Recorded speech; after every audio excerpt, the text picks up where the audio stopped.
இப்போ கேள்விக்கு எப்போ விட கிடைக்கும்?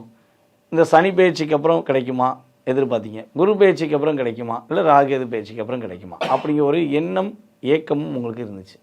ஸோ இந்த ஏக்கத்தை ஒரு மாற்றத்தை கொடுக்கக்கூடிய அமைப்பாக சனி பயிற்சியும் இருக்க போது, குரு பயிற்சியும் இருக்க போது, அதே போல் வந்து பார்த்திங்கன்னா ராகு பயிற்சியுமே இருக்க போகுது. சந்தோஷம் அப்படின்னு சொல்லி எதிர்பார்த்தா ஃபஸ்ட்டு கேது பகவான் 4ஆம் இடத்துல அமர்ந்தார். ஒரு 1.5 வருஷமாக கேது 4ல் அமர்ந்து சந்தோஷத்தையே தடை பண்ணிட்டார். அம்மா அளவு கடந்து அம்மா மேலே பாசம் வச்சுருப்பீங்க, அம்மானா என் உலகம்னு சொல்லியிருப்பீங்க. ஆனால் அம்மாவுக்கும் உங்களுக்கு நிறைய கருத்து வேறுபாடு வந்திருக்கும். இதுக்கு நடுவில் ஒரு ஆள் வந்து குட்டையை குழப்பியிருப்பாங்க. ஸோ இதில் நீங்கள் ரொம்ப டிப்ரெஷன் ஆகிருப்பீங்க.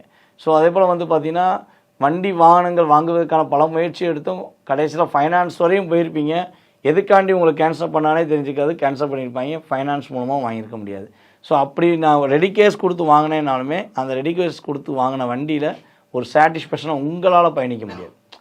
நீங்கள் வாங்கின சந்தோஷமான ஒரு ஃபீல் பண்ண வண்டியில் நீங்களே பயணிக்க முடியாத சூழ்நிலைகள்லாம் கடந்த காலங்களில் நடந்திருக்கும். ஸோ சந்தோஷம் அப்படின்னு ரொம்ப எதிர்பார்த்து அது ஒரு 10% கூட கிடைக்கலங்க அப்படிங்கிற ஏக்கத்தில் நீங்கள் பயணிச்சிருப்பீங்கிறது ரியாலிட்டி. ஓகேவா?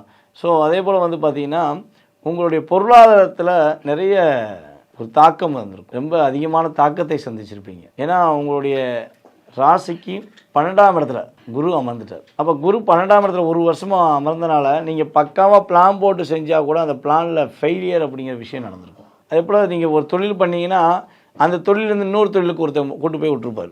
எங்கள் இந்த தொழில் பண்ணாதீங்க, இந்த புது தொழில் பண்ணுங்கள், உங்களுக்கு லாபம் கிடச்சிருக்கும். ஸோ இதெல்லாம் உங்களுக்கு கடந்த காலங்களில் உங்களை ஏமாற்றிருப்பாங்க.